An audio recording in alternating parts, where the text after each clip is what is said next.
qué pasó, ¿no? Esta idea del qué pasó tiene mucho que ver con la práctica personal en el laboratorio, como San comentaba, y esta sorpresa de haberme formado en una carrera donde nos decían que había dos formas biológicas sobre la base de las posibilidades reproductivas y que evidentemente esto tenía una relevancia clínica para comprender las prevalencias, el desarrollo y el tratamiento de enfermedades. Y de ahí yo me voy a la Facultad de Medicina de la Universidad de Buenos Aires, al laboratorio del Departamento del Sistema Nervioso, porque me interesaba mucho el cerebro, las neurociencias en relación a la salud mental. Entonces yo me voy con dos ideas asumidas. La primera es dimorfismo sexual. Hay dos formas biológicas sobre la base de las posibilidades reproductivas.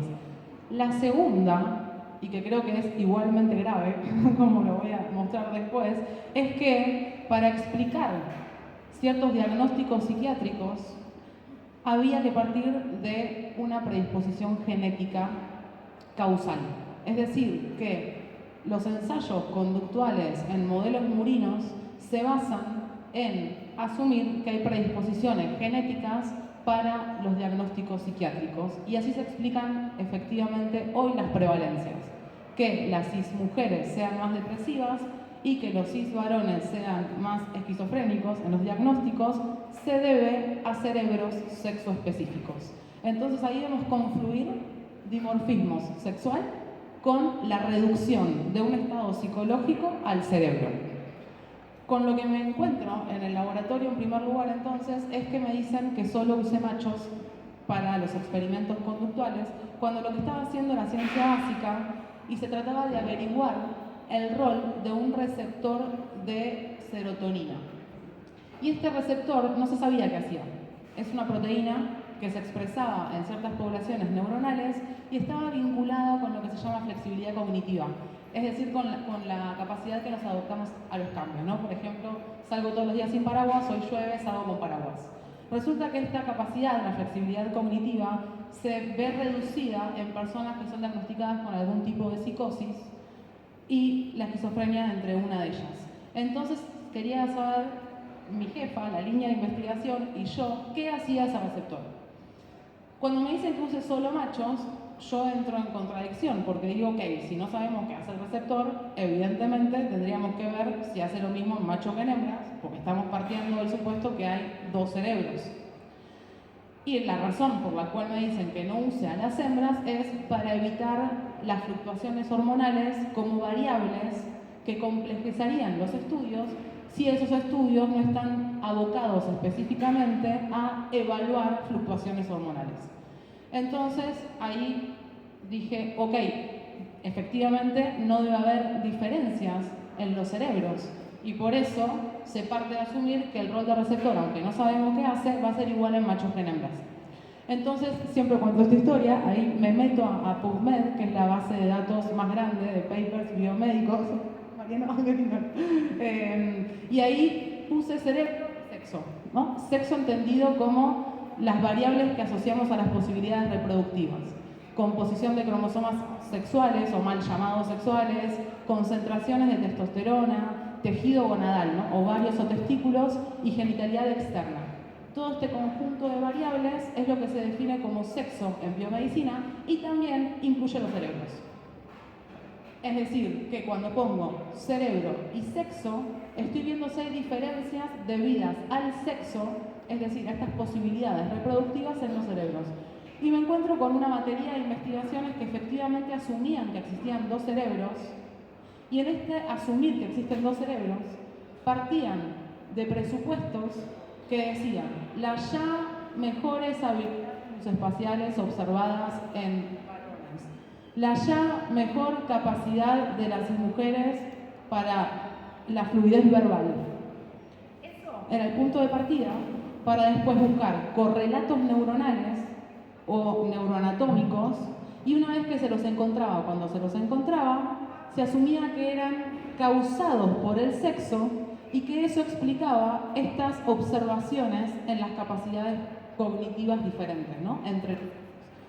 Y el justificativo, el sexo importa. Importa ver si funcionan igual los cerebros o no para entender mejor la prevalencia del desarrollo y tratamiento de enfermedades. Y yo decía, ok, estoy en un laboratorio viendo salud mental, esquizofrenia, que es más prevalente en cisvarones, y por otro lado me encuentro con un montón de investigaciones que hacen una apología que hay dos cerebros. Acá lo estamos omitiendo cuando el sexo importa para entender las enfermedades, y acá cuenta para hablar de presupuestos que en realidad lo que hacen es legitimar estereotipos de género. Sin saber mucho lo que era el género en ese momento, obvio, pero la idea intuitiva era que yo, como subjetividad feminizada, evidentemente no tenía un cerebro para hacer buena ciencia, porque me decían que mi cerebro estaba hecho para la intuición, la emoción y la sensibilidad, y en todo caso tendría que dar cuenta de una masculinización de mi cerebro para estar ahí. Entonces eso me alarmó, y el segundo punto que me alarmó es que al mismo tiempo yo militaba en el Hospital Borda, en una asociación civil que se llama Cooperanza. Y ahí hacíamos intervención en salud mental desde la psicología social. Y lo que veíamos era una ruptura del tejido social, condiciones infrahumanas, personas caminando descalzas, con mala alimentación, sin un cuadro familiar. Y yo estaba buscando un conjunto de genes de predisposición a la esquizofrenia, cuando en el Borda todas las personas diagnosticadas con esquizofrenia eran personas en situación de calle mayoritariamente. Entonces dije, ok, si acá existe una predisposición genética, no lo sé, pero en mi localidad no es ser emergente. Entonces me llevó a dos cuestionamientos al mismo tiempo, este punto de conflicto. ¿La idea de dimorfismo sexual es cierta? ¿Es legítima? ¿O en realidad es un sesgo que reproduce estereotipos de género, y en tal caso hay que ver si es legítimo? Si no es legítimo, ¿qué hacemos si no existe? ¿Cómo comprobamos si existe o no? Y el segundo punto es, ¿realmente el cerebro va a causar un estado mental complejo como la esquizofrenia? Porque no estoy capaz haciendo una apología en este sentido si digo que linealmente el cerebro causa un estado esquizofrénico a la industria farmacéutica, porque en última instancia estos estudios tenían como fin la ciencia aplicada para la síntesis de psicofármacos. Entonces, estoy en una producción de conocimiento que reafirma mi inferioridad mental y al mismo tiempo también es cómplice de una patologización de las personas que hoy tienen un cuadro psiquiátrico y que, por lo menos en nuestro contexto, habilita estudiar el emergente social. ¿Qué está pasando ahí? Entonces, esos fueron como los puntos de conflicto.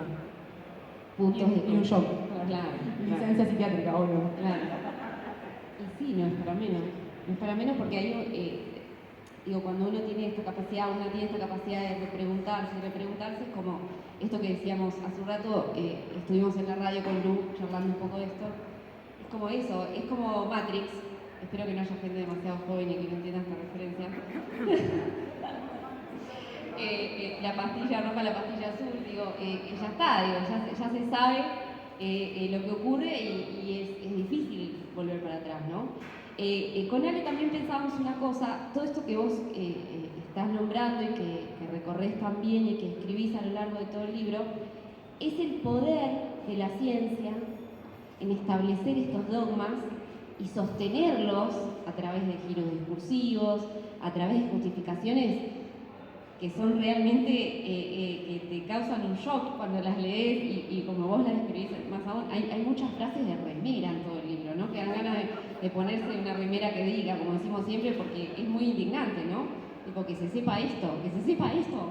Entonces, en estos días salió una noticia bastante impactante para el mundo científico de las ciencias duras o al dente, como decía Dora ayer también, donde hay un portal de web donde se denuncian a los trabajos de investigación que supuestamente fueron falseados, ¿no? Entonces, bueno, ahí tenemos otro tema, ¿no? Y más de las ciencias duras, ¿no? Porque cuando tenemos las ciencias sociales, muchas personas se creen como con potestad de ir y cuestionarlo todo, en total, esto no sé qué, no sé cuánto. Pero las ciencias duras encima tienen como ese manto de intocable. Y a lo largo de todo el libro vos cuestionás esto, ¿no? ¿Qué hacemos con todo esto? Tenemos una primer ministra, incluso, me adelanté la pregunta, la de Inglaterra, a la cual le preguntaron, ¿las mujeres trans son mujeres? Y ella dijo, no, de ninguna manera.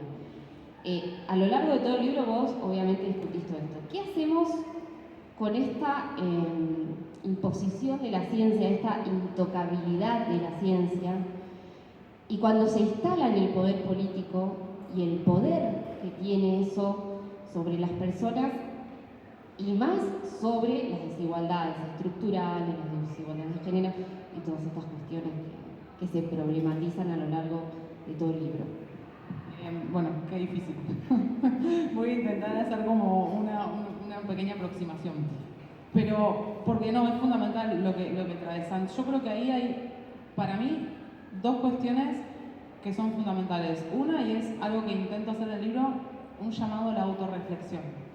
Y esto para mí sí es muy relevante decirlo, porque si no siempre pareciera que el patriarcado es eso que está afuera, un señor, ¿no? Yo siempre digo eso en chiste, pero es verdad, señalándome, diciéndome lo que tengo que hacer. Claramente no, porque no funcionaría. Y tampoco describir que la sociedad es patriarcal me exime de ser legitimadora de esa sociedad. El llamado a la autorreflexión que propongo tiene que ver con que nos cuestionemos cómo nosotras mismas reproducimos sesgos androcéntricos que incluso reafirman mi propia subordinación y mi propia opresión. Porque el problema no es que está afuera, el problema está en cómo nos relacionamos entre nosotros. Y en ese sentido también, ahora el segundo punto, es un llamado específico a la comunidad científica, y no solo la comunidad científica orientada a la búsqueda de diferencias sexuales, porque esa producción de conocimiento está especialmente en el mundo anglo. Hasta que yo sé, el sur global no hace ese tipo de investigaciones específicamente orientadas a la búsqueda de diferencias sexuales.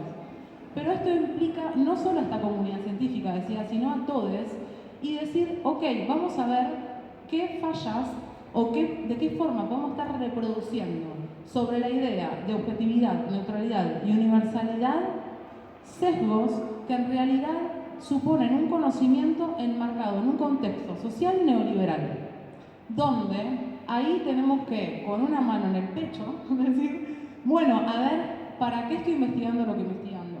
¿Para qué investigo lo que investigo? ¿Para quién? ¿Quiénes me van a publicar? Porque eso es evidentemente importante. Yo estoy pensando todo el tiempo en qué revista voy a publicar, quiénes deciden lo que se publica y lo que no, qué es relevante y qué no, y qué se va a publicar.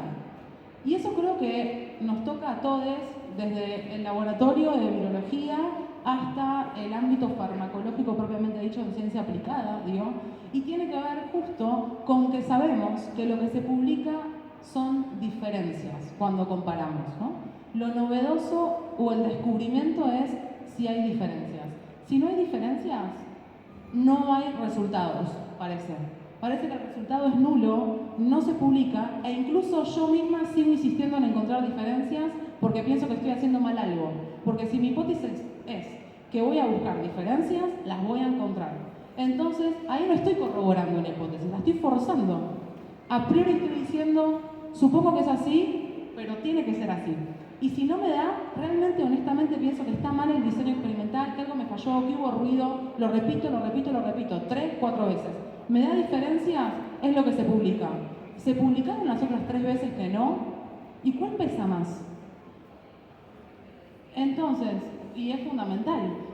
Claro, es fundamental, porque entonces tenemos una producción de conocimiento donde cuando vemos un paper, la bibliografía se basa en diferentes estudios que no se replican, porque otra cosa que no se privilegia es la replicación de un experimento, porque no garpa. La replicación tampoco se publica, es como no encontrar diferencias. Se basan en estudios individuales con bajo poder estadístico y que ese estudio por ahí 3 veces antes de la publicación no dio el resultado que esa publicación muestra. Entonces articulamos un discurso muy frágil en realidad, pero que cobra tanta fuerza normativa, sobre todo, sobre el velo epistémico de estos valores androcéntricos, donde parecen que me pongo la bata blanca, o sea, el guardapolvo, digamos, y estoy desencarnada de quién soy, ¿no? Como que estoy haciendo ciencia por fuera de quién soy y de quién la describe. Y esto sobre todo es un llamado en el sur global también, porque tenemos un problema ahí. Claro que tenemos un problema, porque las revistas están sabemos dónde vienen las revistas, ¿no? Entonces, ¿cómo no ser funcionales al norte global? Es muy difícil. Y ahí creo que tenemos que encontrar esta suerte de críticas entre la comunidad científica, por lo menos poner sobre la mesa estas prácticas y también hacer más trabajo interdisciplinar, digamos, ¿no? Esta idea de no convertir la ciencia en un lenguaje críptico, donde lo típico es que una persona te dice, se disculpa, ¿no? Mirá que yo soy de sociología, perdón, no entiendo nada. Pero al revés no pasa, ¿no? Como yo tengo el título de veterinario y puedo opinar de todo, de filosofía, por más que no tenga idea. ¿Por qué? Porque me enseñaron que es todo fácil. Porque lo difícil viene de las llamadas ciencias duras, que es un valor generalizado. Lo blando, feminizado, no cuenta, lo hace cualquiera. Creo que tenemos que empezar a corrernos del área de la especialización, fomentar la divulgación, el trabajo interdisciplinar y al mismo tiempo revalorar las ciencias sociales y humanidades y sacar esta carga valorativa de lo duro y lo blando, ¿no? Incluso y especialmente en los estudios de género, porque ahí cualquiera opina. Ahí cualquiera opina. Cualquier persona puede hablar de género porque tiene un género. Y la verdad no, o sea, yo tengo una casa pero no puedo hablar de arquitectura por eso, ¿no? Entonces, esto es lo mismo. Hay que respetar las especializaciones. ¿Por qué? Porque si no pareciera que cualquiera puede producir epistemología feminista. Y no, es un montón de trabajo, un laburo sistemático tan difícil como el ámbito de la biología molecular. Si no, desde las comunidades epistémicas no revalorizamos estas disciplinas y las hacemos dialogar, probablemente, y dentro, siendo parte del sur global, será muy difícil, ¿no?, proponer algo que evidencie que no hay algo que sea inmune a la crítica y que de hecho la crítica es saludable y que de hecho la reproducción de sesgo de vuelta puede reafirmar nuestra propia condición de sur global. Bueno, celebro que hayas tocado el tema de todo lo que se publica siempre es lo que muestra una diferencia y nunca se publica, o los experimentos que no salieron, porque esta idea de que no salieron es porque no pudiste obtener una diferencia y probar tu hipótesis. Yo digo que hay que hacer una línea editorial de experimentos fallidos, porque digo, después uno invierte tanto tiempo en querer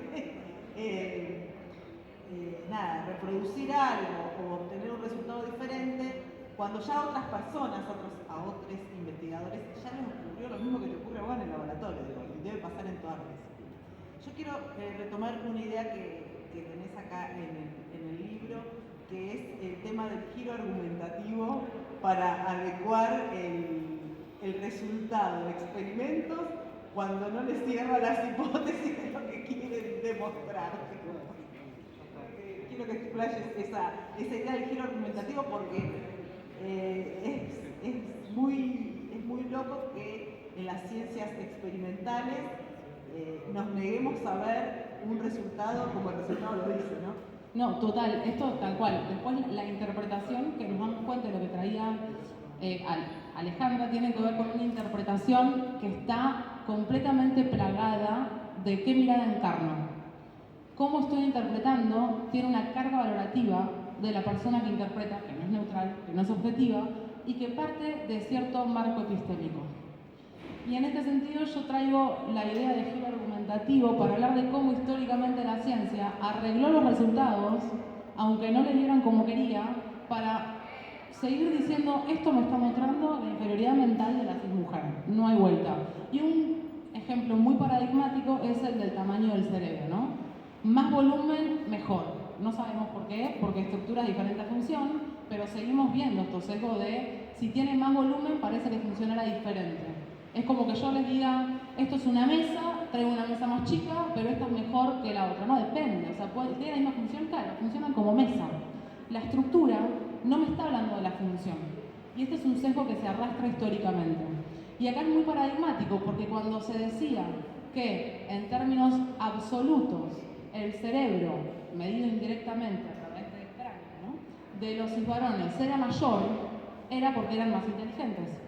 Ahora, cuando en términos relativos, es decir, comparando el peso, la altura promedio en relación con el volumen, lo que se ve es que son las cismujeres son las que tienen más grande el cerebro, lo que se dice, pero es igual que las niñas, como las niñas, o sea, tiene un cerebro básicamente inmaduro. Y ahí vemos un giro argumentativo, ¿no? O sea, una vez que vemos que es más grande, el problema es que la relación es igual que niñas. Entonces, deja de contar. Y eso pasa históricamente con muchos ejemplos, y uno muy lindo es el de la expectativa de vida, que a mí me encanta ese. Con la idea de, bueno, si las mujeres son más débiles, pero viven más, ¿no? En ese contexto, ¿cómo lo explicamos? Ah, bueno, claro, lo que pasa es que son más permeables al entorno. Entonces también las hace más permeables al tratamiento médico. Por eso viven más. Y es decir, que el varón es más fuerte porque es intocable por el medio. Fíjense cómo hay toda una lógica que hoy parece de ficción, pero que la seguimos viendo, y es ajustar el presupuesto desde un marco epistémico a priori que nunca se corrobora sobre la idea del dimorfismo sexual para legitimar la inferioridad mental de la mujer de una manera lineal en ese contexto y hoy de manera críptica por la especialización dada por el avance técnico y tecnológico. Pero este giro, digamos, lo seguimos viendo. Lo seguimos viendo en la forma incluso discursiva de esgrimir que hay dos cerebros desde el discurso neurocientífico predominante, ¿no? La idea de dos cerebros como una suerte de optimización.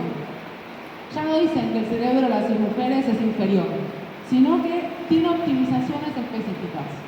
El cerebro de los cisvarones está optimizado para la capacidad de abstracción, lo que decíamos antes, el razonamiento, ocupaciones que tienen que ver con la química orgánica, con las ingenierías, y evidentemente esa optimización sabemos que implica valores que en nuestra cultura androcéntrica están más valorados. El cerebro de la cismujer igual también tiene sus optimizaciones para que nadie diga nada, nadie se queje.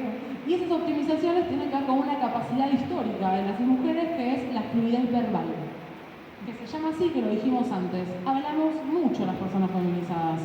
Entonces, fíjense que hay todo un enmascaramiento de un discurso que viene desde las ciencias positivistas y que es explícitamente lineal cuando habla de la inferioridad mental de ciertos cuerpos, porque también de las personas racializadas, porque al mismo tiempo este discurso es fundamentalmente racista, y lo encontramos hoy de una manera mucho más matizada con la noción de optimizaciones.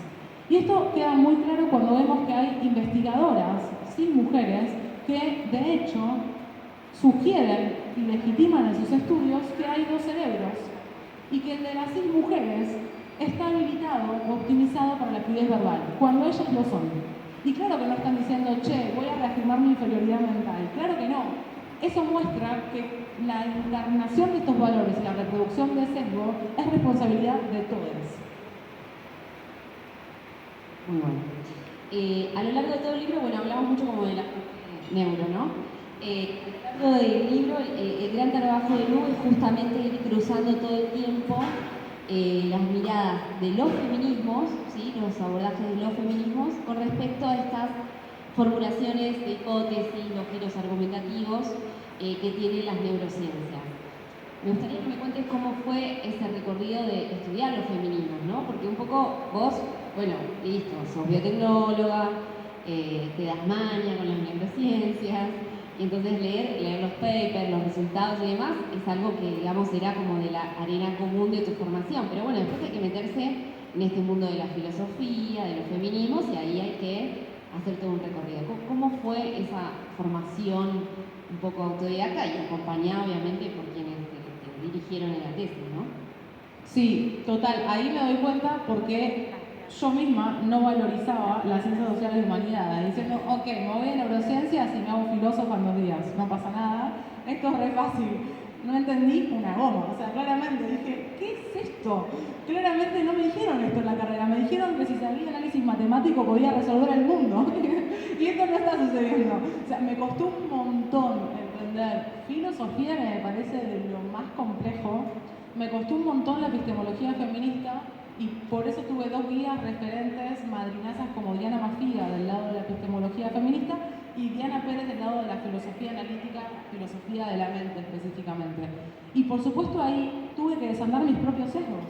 Es decir, pensaba acá que la tenía clara con todo porque entendía sinapsis, o sea, descargas eléctricas y puedo la vida, y en realidad es una parte muy chiquitita de la complejidad de la producción de conocimiento y que no es más importante esto que lo otro. Y tuve que desaprenderme, porque en realidad yo me metí a biotecnología porque era súper biologicista, lo digo siempre, era como fan. Yo creía, quiero ir al cerebro a estudiarlo porque eso explica la conducta humana.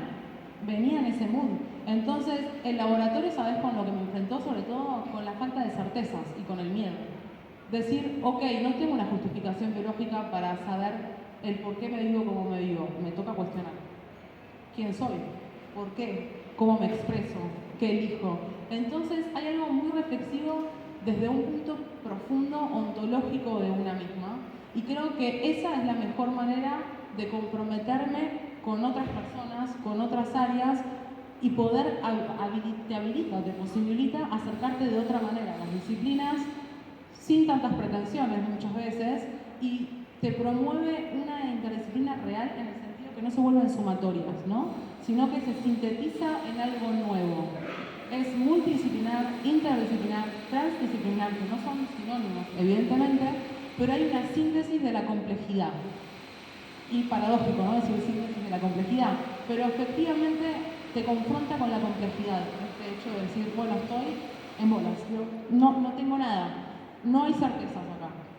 Vamos a ver qué recorrido hacemos. Y por eso la epistemología feminista le dio mucho cauce a esta incomodidad y a mis incertidumbres y mis miedos, porque vi que había otras personas con los mismos cuestionamientos y había otras personas que también me daban herramientas para pensarme a mí misma sin recaer en el anclaje biológico, que empezaba a ser sesgado y que me daba cuenta que desde ese anclaje me estaban afirmando como una persona subordinada. Y dudé entonces de la propia forma de clasificarnos, es decir, sobre la lógica reproductiva. ¿Qué sentido tiene cuando incluso ni siquiera es válido en el ámbito biomédico y estas variables asociadas a la reproducción ni son de relevancia clínica? ¿Dónde está la justificación? Y eso te lleva, evidentemente, a los estudios de género porque fundamental son interdisciplinares. Y hay personas de todas las áreas, disciplinas, que se preguntan y cuestionan este tipo de cosas y que terminamos narrando, renarrando historias que nos hacen sentido, básicamente, que le dan sentido a quiénes somos y que cuestionan un quiénes somos naturalizado desde el sistema de valores androcéntrico para proponer un quiénes somos desde trayectorias vitales que nos vamos repensando, actualizando, y que nos hace no tener miedo al desanclaje biológico porque nos encontramos con redes interactivas, afectivas sobre todo, que te sitúan desde otro lugar en el mundo. O sea, básicamente encontrarme con los feminismos con muchas críticas hacia muchos de ellos, porque tengo muchas diferencias, pero incluso con esas diferencias te lleva a una reafirmación desde un lugar no solo epistemológico, sino también ontológico. Ese es el valor y lo que te habilita a acercarte a los feminismos y al poder dialogar con ellos, ¿no? Bueno, me viene ahora una pregunta que no estaba acordada con San, porque nosotros ensayamos antes. ¿Cómo seguimos? ¿Cómo seguimos? ¿Por dónde? No sé, ¿cuál sería la hoja de ruta ante este escenario donde estamos cuestionando profundamente la idea de un mundo explicado textualmente por la biología? Yo creo que ahí iría un poco a lo que hablábamos al comienzo, y es la reflexión crítica de quiénes somos, ¿no? Y acá hay algo que siempre menciono y lo preciso en el libro, y yo me refería antes a cisvarones y cismujeres, no sé si todos saben lo que es el prefijo cis, pero es el prefijo que usan las personas que se continúan identificando con el género que se les asigna al nacer, en contraste con las personas trans. Hay muchas personas cis que no usan el prefijo porque justamente parten de asumir que una genitalidad te hace varón o mujer. Hay una suerte de feminismos que abonan esta idea, y yo contrasto fuerte y políticamente, porque esto implica asumir el esencialismo heredado de las ciencias positivistas, que vimos que legitima la propia inferioridad de los cuerpos feminizados que respaldan el esencialismo.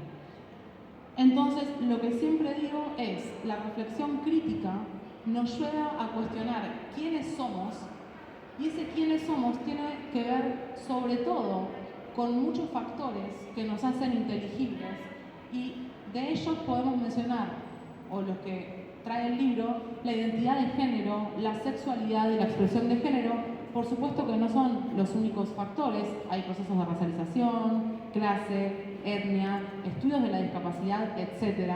Y son todos igualmente relevantes, pero a lo que quiero apuntar en este libro, el cómo seguir, es esta reflexión crítica de quiénes somos cuando perdemos certezas biológicas. Cuando nos miramos y decimos, ok, esta es mi genitalidad, pero no hay un determinismo biológico o una predisposición genética para explicar mi identidad de género y mi sexualidad.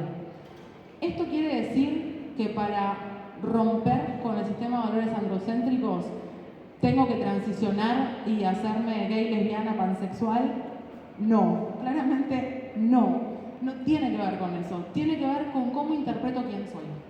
Y siempre lo digo y es relevante. Yo comparto mucho más con una persona que se identifica cis y heterosexual que con una persona que quizás se identifique trans y o lesbiana, pansexual y que piensa que nació así. Pero si la persona cis heterosexual me dice, no, la verdad es que no es que tengo concentraciones de testosterona prenatales que me diferenciaron el cerebro y que esto causó mi identidad de género y mi sexualidad. Si una persona me dice eso, contrasto.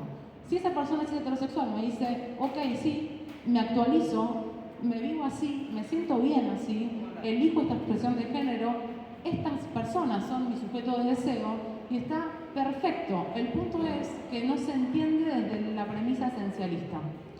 Entonces, no me importa cómo se identifica una persona, cómo se expresa una persona y cuál es la sexualidad de una persona. Lo que es fundamental es cuestionar la cis heteronorma. Y la cis heteronorma no es la cis heterosexualidad. La cis heteronorma es cómo entiendo quién soy y cuáles son mis sujetos de deseo. Yo puedo anunciarme lesbiana y ser súper heteronormada, porque no importa con quién me vinculo sexoafectivamente. Lo que importa es si asumo roles, ¿no? El rol masculino, el rol femenino y una pareja destinada al cuidado en una de ellas y en la otra al espacio público. Estos roles estereotípicos son la heteronorma. Y la cisnorma tiene que ver con pensar que una genitalidad explica mi identidad de género. La cisnorma tiene que ver con que si yo entiendo que hay menos personas trans que cis, es porque lo normal es ser cis y esas personas trans son un desvío. Si yo parto de eso, soy súper cisnormativa. Y puedo ser trans y entender así el ser trans. Entonces, no tiene que ver con quién soy, cómo me identifico, ni cuál es mi sexualidad, sino cómo me narro, cómo me entiendo en tanto trayectoria vital. Y también sí digo algo muy importante, y es, podemos recurrir a eventos pasados de infancias para explicarme a mí hoy. Claro, porque eso le da sentido a quién soy. Pero eso no significa que esos hechos en la infancia me determinaron para siempre o que en realidad eran prenatales y se despertaron re temprano y se fijaron. Tiene que ver con las formas de interactuar en un mundo cis-heteronormado. Las relaciones sociales, la experiencia y cómo me vivo y me siento. Y que la actualizo todos los días. Y que no es irreversible de ninguna manera. Y que no hay forma de abrir mi cerebro y descubrir cuál es mi identidad de género, mi expresión de género ni mis deseos. Entonces, ese es el punto de partida del cuestionamiento. Decir, ok, ¿por qué soy quien soy? Y no necesariamente el tener que cambiar para hacer la revolución, ¿no? Porque también hay algo muy fuerte, o sea, no es necesario ser lesbiana para ser feminista y no es necesario ser feminista para ser lesbiana, siempre digo lo mismo, pero eso es muy importante, digo, ¿no? El feminismo es un movimiento político dentro de lo que se escriben muchas corrientes, pero un punto en común muy amplio es lo propositivo para cambiar un sistema de valores que caracterizamos injusto. Y si caracterizamos que esa injusticia viene por un hilo conductor esencialista que reproducimos desde el discurso científico hacia nuestras subjetividades y desde nuestras subjetividades hacia el discurso científico, entonces podemos renarrarnos y ser trayectorias vitales con una subjetividad que empieza a abandonar este anclaje esencialista para vivirnos. Yo sé que me voy a estar preguntando de acá a 3 meses quién soy. Pero una cosa que quería tomar del libro, porque ayer lo habló Florencia hacia el final de la charla, ese tema de la epigenética, porque en realidad va a ser es un campo que se conoce hace mucho tiempo y que va a tomar quizás una profundidad mucho más interesante a través de estas interpretaciones, ¿no? Obviamente que esto que digo de quién soy lleva a preguntar no solo personal y profesional, pregunta que seguramente nos hacemos desde hace mucho y que me hago desde hace mucho y que trato de responder y de aprender y de desaprender por sobre todo. Y en un momento del libro vos hablas de la epigenética y eso me parece muy interesante en este momento donde cuestionamos tanto la dupla cultura-naturaleza, esa falsa dicotomía que vos señalás, y que en esta agenda de ambiente que están teniendo los gobiernos, las instituciones, etc., digo, no se le da la profundidad que es necesaria para poner en discusión lo que significa el ambiente en nuestras vidas. Algo decís, ¿no? De que estás trabajando con eso y que venís investigando eso. ¿Nos querés como adelantar un resumen? Sí, no, esto es fundamental, porque claro, la epigenética es lo que nos viene a decir que cambiamos biológicamente a lo largo de toda nuestra vida.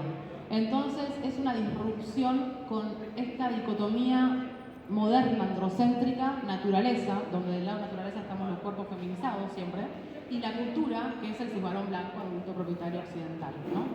Fíjense que este sesgo está completamente jerarquizado para jerarquizar los cuerpos y que además obstaculiza una mejor comprensión de lo que somos en términos biológicos. La epigenética nos viene a decir que cuando decimos, bueno, esto es lo biológico y esto es lo social, el punto de partida es falso. Porque lo biológico es social, porque lo social se expresa biológicamente. Entonces, no hay biología por fuera de lo social. Y esto no nos hace menos reales. Justamente eso es lo real, la flexibilidad, la plasticidad y el cambio. La idea de una biología rígida, determinante y determinista viene de malas lecturas darwinianas y neodarwinianas, y lo que vienen a recuperar los nuevos materialismos feministas es la dinámica de la materia, de lo material, lo fluctuante, lo cambiante. Y en ese sentido, lo que yo propongo es en este libro un punto de partida para el otro, que va a abordar sobre todo el ámbito del deporte y mucho de la biomedicina, es hasta qué punto las normativas de género, cuáles son los alcances que tienen las normativas de género en nuestra expresión biológica. Y esto de una manera profunda supone abandonar la idea de lo natural, porque como dijimos, la idea de lo natural pareciera legitimar una suerte de biología presocial. Ahora, si entendemos las diferencias promedio que hoy se observan entre cisvarones y cismujeres, no solo para los comportamientos y la cognición, sino también para otras variables biológicas y fisiológicas, como el peso y la altura, tenemos que profundizar en que estas diferencias promedio no necesariamente son naturales, y en realidad yo diría nunca lo son, y entonces pueden tener que ver con las expresiones biológicas en el marco de las normativas de género. Cómo las normativas de género nos hacen en tanto cuerpos, y esto por hechos concretos, como pueden ser la frecuencia de actividad física, el consumo de componentes bioactivos como el tabaco, el consumo de frutas y verduras, pero también, y de muy de mi interés, son esas prescripciones simbólicas de los cuerpos. ¿Qué puede o no puede un cuerpo según su genitalidad externa? Entonces, una persona con vulva tiene un techo simbólico para el desempeño atlético, como punto de partida. Cómo esa constricción se vuelve material y cómo quizás eso no da cuenta de estas diferencias promedio, de esta distribución binaria en un amplio sentido, no solo del comportamiento y de la actividad de juego de niñas, sino en un sentido molecular. Y la epigenética nos da mucha luz sobre esto. Y acá un ejemplo muy concreto que quiero dar es, que lo doy siempre, es que el paradigma de la diferencia sexual hoy, el paradigma es la testosterona como la hormona estrella, es muy porque la distribución binaria de las concentraciones de testosterona se suponen naturales, como si la testosterona estuviera determinada genéticamente. Y sabemos que no es así, que la testosterona depende de un montón de factores, y esto no es solamente válido para la testosterona, sino para todas las variables de nuestro cuerpo. Ninguna variable se define a sí misma, ni depende solo de otra. Hay una complejidad interactiva de variables, donde el saliente testosterona es atravesado por un discurso normativo, testocéntrico. No describe una realidad del cuerpo, Si nos corremos de esa idea, además, de el testocentrismo para describirnos, también vemos que la testosterona fluctúa, que cambia, no solo a lo largo del día y de las estaciones del año, sino también con nuestras prácticas sociales. Es decir, como todo en nuestro cuerpo, es parte de la regulación epigenética. Y hay prácticas sociales fundamentalmente generizadas que impactan en estos niveles de testosterona, como por ejemplo las prácticas de cuidado. Prácticas de cuidado se asocian con bajos niveles de testosterona. Ahora bien, desde un discurso esencialista podría decir, claro, como los cisvarones tienen más testosterona, no cuidan, y lo justifico biológicamente. Pero por eso es relevante la intervención de la epistemología feminista para decir, por supuesto que la testosterona no es realmente un estado complejo psicológico como es el cuidado. Lo que tenemos que entender, entonces, son dos planos diferentes de discusión.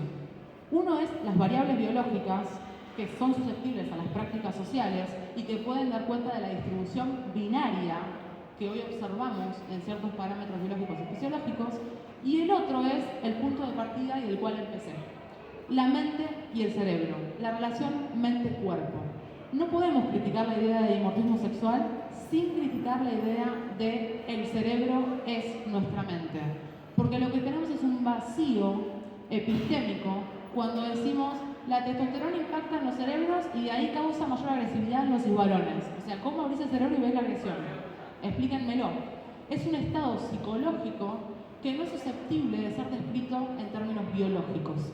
Entonces, esos dos puntos los identifico como neurálgicos para reescribir las diferencias biológicas desde una epistemología feminista, no esencialista, súper materialista, que está todo el tiempo poniendo el centro en el cuerpo y que dé cuenta de que la complejidad de nuestros estados psicológicos pueden estar también teniendo expresiones biológicas. Lo que puede o no puede un cuerpo se expresa biológicamente. Y el techo simbólico al que me referí implica lo que yo pienso que puedo o no puedo hacer. Si camino con miedo en la calle, si me estresa estar en un ámbito a oscuras o a la noche porque tengo que organizar cómo me vuelvo.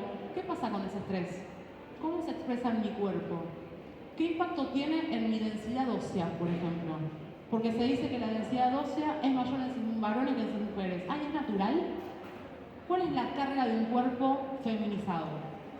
Todas esas variables son las que se pueden considerar de vuelta para profundizar en los alcances que tiene la normativa de género, y esto es una propuesta también de la autorreflexión, ya no solo en términos de identidad de género y sexualidad, sino también de mi propia complexión, de cómo yo también la reproduzco cuando parto de generizar a niñas, a infancias, con el juguete, con el hábito alimenticio de quién come más, quién come menos, de cómo se puede o no mover una criatura, cómo estoy reproduciendo género justificado biológicamente y que estamos criando sociedades que siguen respaldando un sistema de valores androcéntrico. Entonces, el punto de partida de lo siguiente es ese, ¿no? Cuestionar eso. Bueno, ¿te parece, San, que abramos a preguntas